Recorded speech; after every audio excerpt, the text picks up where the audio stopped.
Wa ala habibina wa syafi'ina Rasulillah wa la haula wa la quwata illa billah ma ba'du. Jemaahku sekalian yang dimuliakan oleh Allah, sampai malam ini semoga kita benar-benar menikmati rangkaian ibadah-ibadah kita dan mudah-mudahan ibadah kita diterima oleh Allah Subhanahu wa taala.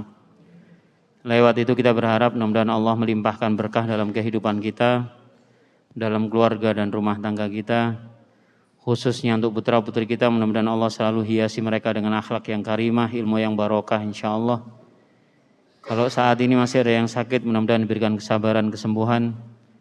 Kalau masih ada yang mengalami kesulitan atau masalah, mudah-mudahan diberikan kemudahan dan jalan keluar yang terbaik. Mudah-mudahan istiqomah sampai akhir Ramadan, bahkan sampai nanti kita menghadap kepada Allah dalam keadaan husnul khatimah insyaallah. Saudaraku sekalian yang dimuliakan oleh Allah, beberapa aktivitas yang kita lakukan itu kalau masih memikirkan kewajiban atau mungkin tanggung jawab misalnya, itu kadang-kadang terasa menjadi beban gitu. Begitu pula ketika kita berurusan dengan aktivitas ruhani atau spiritual atau agama seperti ini.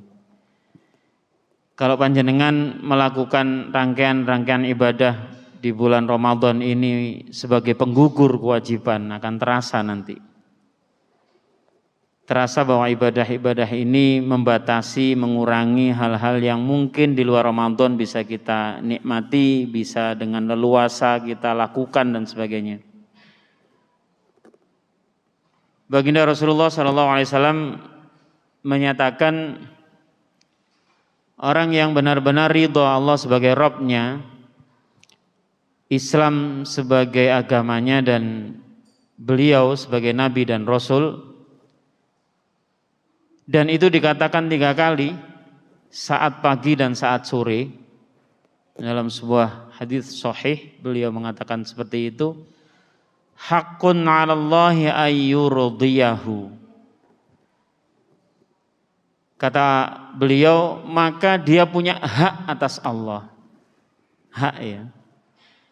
Jadi seakan-akan kita punya hak ya, yang bisa kita minta nanti kepada Allah. Untuk apa? Ayyurdiyahu, untuk kita diridhoi oleh Allah. Coba bayangin. Nah, itu menjadi landasan utama seharusnya setiap aktivitas ibadah, apalagi di bulan Ramadan seperti ini. Kalau kita lakukan sebagai penggugur kewajiban yang ada nanti, misalnya sing taraweh bacaane dawa-dawa nih misalnya, sampai kira-kira ngadeki rada-rada ngroyo nih. Atau mungkin barangkali kecepetan, sing ono engko sambatan boyoke loro lah, sing sirahe ngelu lah dan sebagainya. Coba bayangkan kalau kita melakukan segala sesuatunya dengan rela. Bapak-bapak kerja soro-soro, engko pas bayaran rela dikekno ibu-ibu. Ibu-ibu mari nampa sak amplop mak gedebuk ngono ya. Ternyata bukan dipakai untuk dirinya sendiri, rela untuk kecukupan baik kebutuhan nutrisi atau yang lainnya suami dan anak-anak. Dan seterusnya begitu. Kata rela itulah yang membuat kita melakukan segala sesuatunya dengan enak, tanpa paksaan. Dan tanpa kita sadari, kalimat itu ada dalam apa yang mungkin biasa diucapkan oleh anak-anak kita, raditu billahi robba wa bil islami dina wa bi muhammadin nabiyya wa rasula. Anak-anak tanyain itu, terjemahnya apa anak-anak? Aku rela, gitu ya. Allah Tuhanku, dan seterusnya begitu. Tapi kalau sekedar ucapan aku rela dok, dan itu bisa diucapkan oleh anak-anak TK, anak-anak TPQ, terus bedanya kita dengan mereka apa terus? Kalau mereka hanya ucapan aku rela, maka kita seharusnya benar-benar rela. Konsekuensi bahwa kita mengaku mukmin, mengaku muslim, kerelaan ini yang mendorong kita ke masjid. Kerelaan ini yang membuat kita bisa melaksanakan, menahan diri dari mulai fajar sampai maghrib, segala hal yang membatalkan baik secara syar'i puasa kita atau secara ruhani puasa kita. Apakah dari pandangan yang tidak pantas, pendengaran yang tidak sesuai, atau ucapan-ucapan yang tidak diridhoi oleh Allah gitu. Nah, kira-kira wis ono enggak perasaan itu? Bahwa ini tidak sekedar formalitas, tapi seperti relanya ibu-ibu menyayangi anak-anak, seperti relanya para suami menafkahi keluarga, dan Allah lebih dari segalanya. Apa yang kita tunjukkan, kerelaan yang kita tunjukkan kepada orang yang kita cintai, itu gak ada bandingannya di hadapan Allah kalau dibanding dengan betapa Allah mencintai kita dan selayaknya kita rela dengan itu.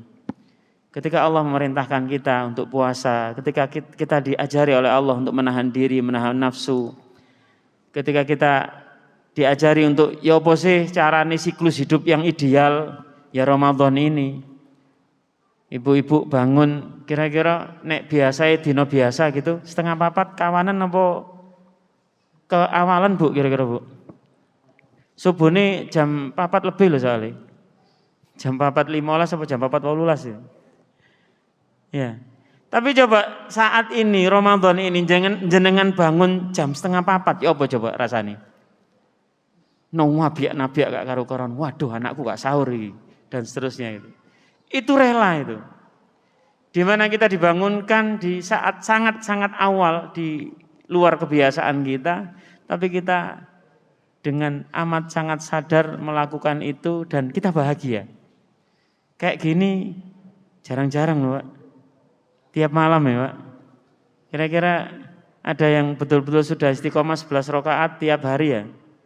Nah ini kita dikondisikan oleh Ramadan.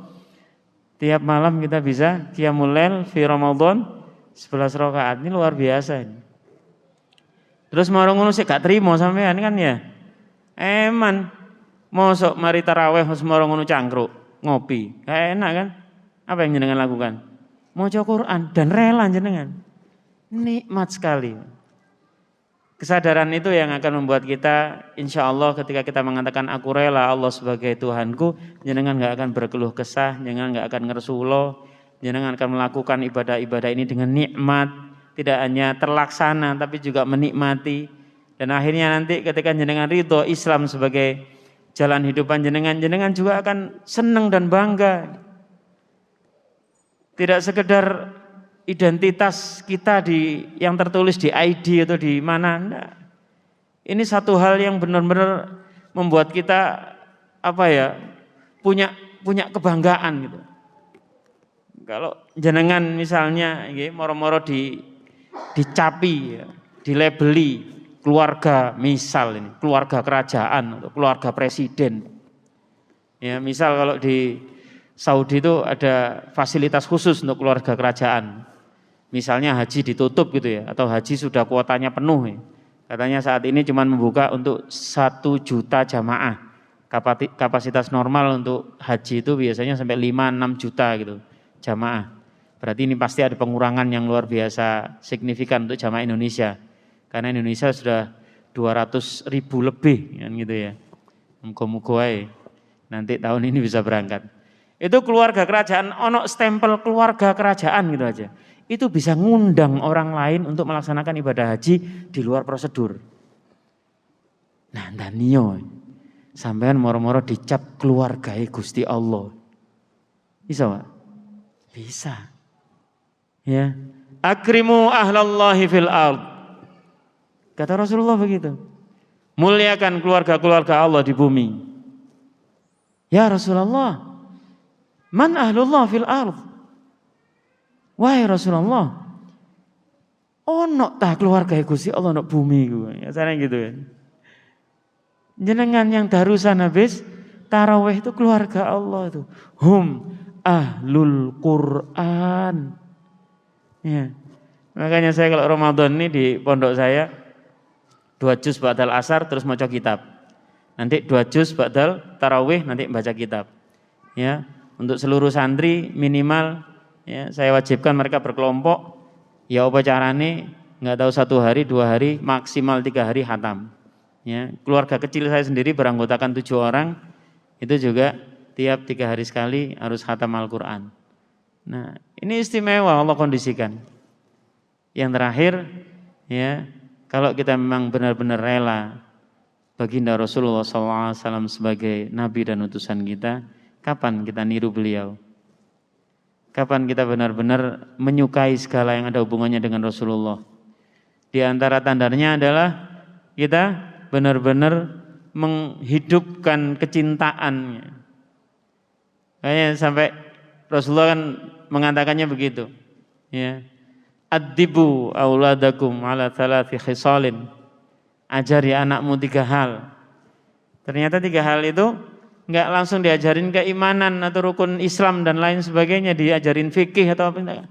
Hubbi nabiyyikum. Ajari mereka cinta Rasulullah. Karena lewat cinta Rasulullah otomatis mereka akan mengenal tauhid. Otomatis mereka akan cinta Quran. Otomatis perilaku mereka akan baik sebagaimana teladan dan contohnya, uswah hasanahnya.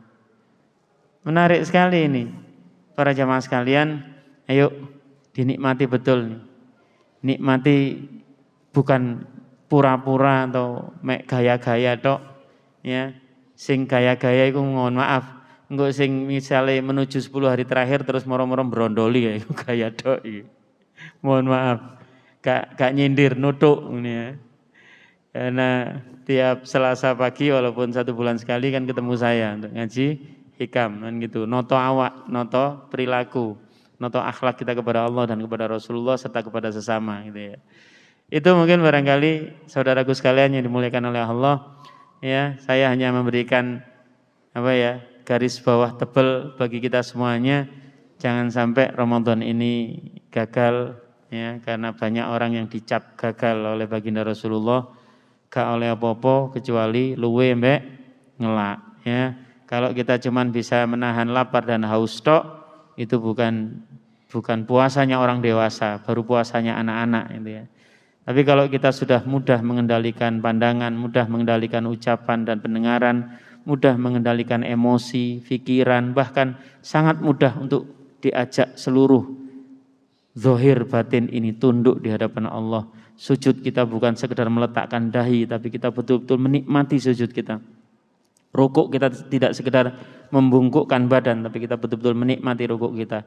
Setiap lantunan zikir dan bacaan Quran kita teresap dalam hati, berupa ketenangan hati dan nanti berupa hidup yang jauh lebih berkualitas ketika panjenengan sebagai suami lebih baik, sebagai istri lebih baik, sebagai orang tua lebih baik, sebagai anak lebih baik. Insyaallah barokah zahir batin dunia sampai nanti menghadap kepada Allah akan jenengan dapatkan.